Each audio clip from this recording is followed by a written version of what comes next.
दोस्तों, इस मूवी का जिन महाठगी है। लड़की की नींद में बटन एक एक करके ऐसे खुलने लगे जैसे किसी की इनविजिबल उंगलियों ने उन्हें फाड़ दिया हो। औरत ने सोचा शायद ये कोई मीठा सपना है जहां उसका पति उसके जिस्म से खेल रहा है, इसलिए उसने शैतान को मनमानी करने दी। बिल्कुल भी नहीं समझ पाई कि ये किसी भूत का साया है। आज हम देखेंगे horror movie the devil bride. बहुत वक्त बाद आपको एक मस्त कहानी सुनने को मिलेगी, इसलिए कुर्सी थाम लो, सांस रोक लो, लाइक शेयर सब्सक्राइब कर लो, क्योंकि अब डर शुरू होने वाला है। खैर, जब एरिका का सपना टूट गया तब चरम सुख को याद करते करते काफी देर तक वो अपने ख्यालों में खो सी गई। रात के 4 बज रहे थे। एरिका का गुस्सा और दर्द की एक ही वजह थी, उसका पति एरियल।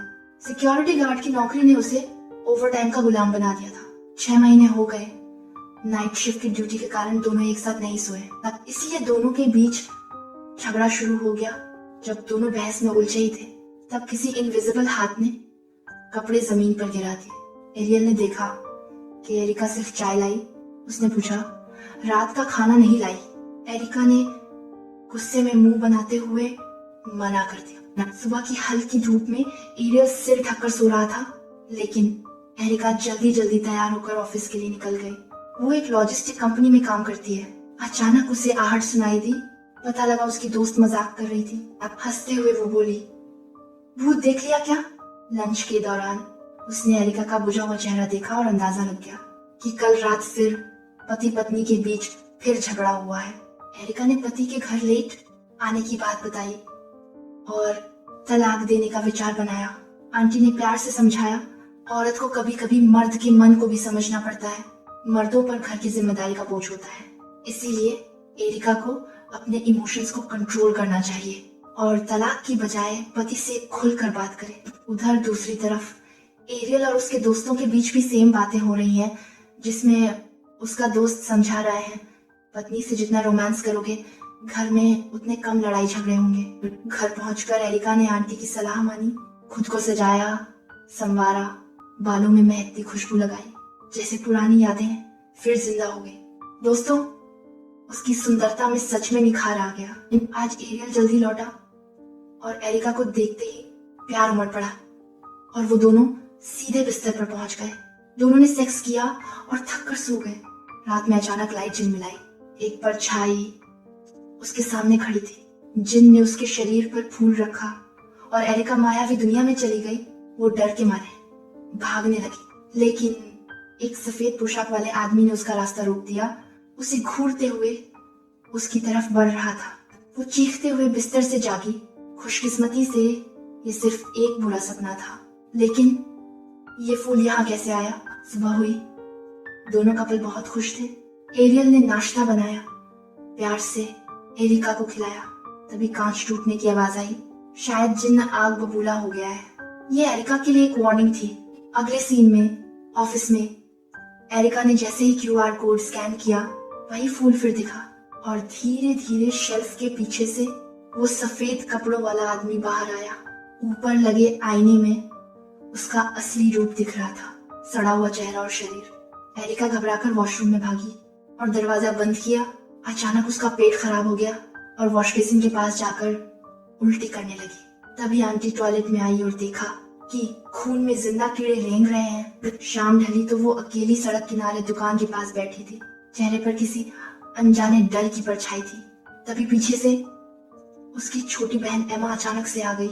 एरिका ने बताया कि उसका जी मिचल रहा है। उसने एरियल को दवा लाने के लिए मैसेज किया। रात गहराई तो कैमरा हमें एक कॉरिडोर दिखाता है। एरियल अपनी जेब में रखी दवा की शीशी टटोलता है और उसी पल उसकी नजर एरिका पर पड़ती है, जो गली में अकेली झुकी हुई खड़ी थी और दर्द से चीख रही थी। एरिका ने खून की उल्टी कर दी और एक लाल लाल बच्चा जमीन पर गिर पड़ा, जो रेंगते हुए पापा पापा बोल रहा था। पलक झपकते ही सब गायब हो गया। इस घटना ने दोनों पति पत्नी की नींद उड़ा दी और पूरी रात बुरे सपने आते रहे। अगली सुबह एरिका कमजोरी महसूस कर रही थी तो एरियल उसे मसाज वाले के पास ले गया। मसाज करने वाली दाई ने तुरंत पहचान लिया, अरे तुम माँ बनने वाली हो और 3 महीने की प्रेग्नेंट हो। ये सुनकर एरियल हैरान था। कुछ दिनों बाद एरिका ने अपने साथियों को खुशखबरी सुनाई। वो वॉशरूम में जाकर आईने के सामने खड़ी हुई, धीरे धीरे अपने पेट को छूने लगी। तभी पीछे से आंटी की आवाज आई और पूछा कि जब 6 महीने से सेक्स नहीं किया तो ये बच्चा कैसे? एरिका ने पलटकर कहा, मुझे नहीं पता। आंटी की आंखों में डर था। उसने एरिका को चेताया कि कल रात तुम्हारी उल्टी में कीड़े थे। दूसरी ओर एरियल का शक बढ़ता गया। उसके दोस्त ने कहा, दाई की बातों में मत आ और अस्पताल जाकर प्रेगनेंसी टेस्ट करवा, तभी सच पता लगेगा। एरियल ने डिसाइड किया आज ही टेस्ट करवाएगा। अगले सीन में एरिका ऑनलाइन सेल में डायपर्स खरीद रही थी। अगले सीन में एरियल पार्किंग में पहुंचा। उसे सरसराहट की आवाज सुनाई दी। अचानक उसे जिन्न दिखा जिसके हाथ में लाल बच्चा था। घर जाकर एरियल ने एरिका से पूछा कि ये बच्चा किसका है। अपनी बेगुनाही साबित करने के लिए एरिका ने तुरंत अस्पताल जाने की हामी भर दी। अल्ट्रासाउंड में पेट में कुछ भी नहीं दिखा। डॉक्टर ने बताया कि स्ट्रेस के कारण एरिका को प्रेगनेंसी का भ्रम हुआ है। ये सुनकर एरिका हैरान रह गई।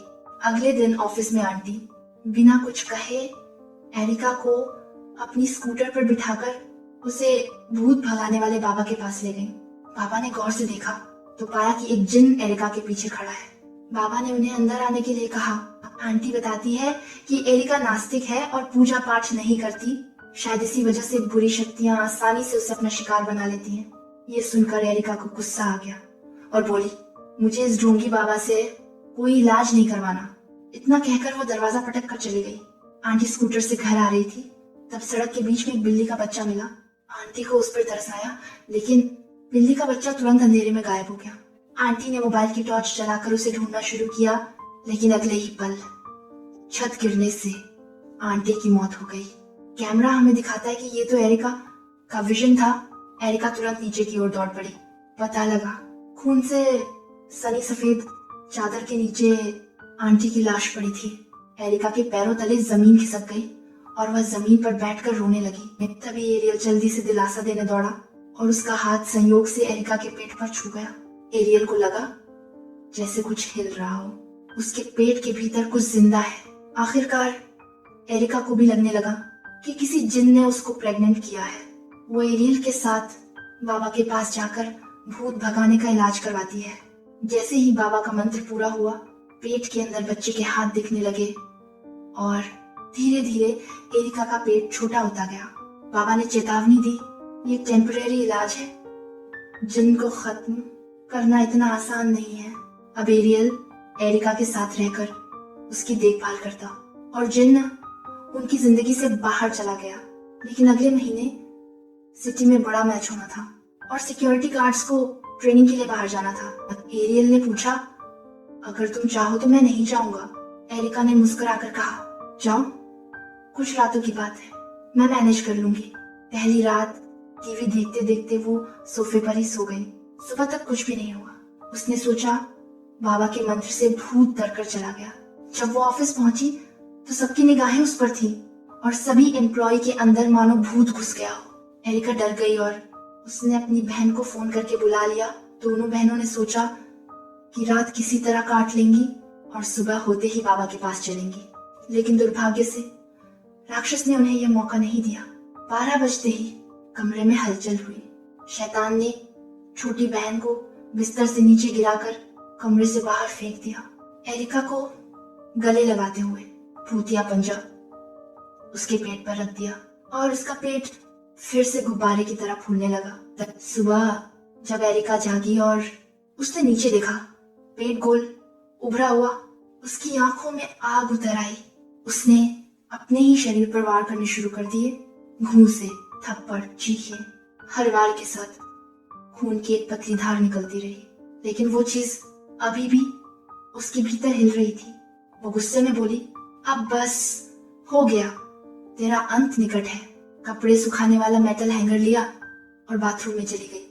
उसने अपने पैर फैलाए और तार को सीधा किया और अपने अंदर डाल लिया।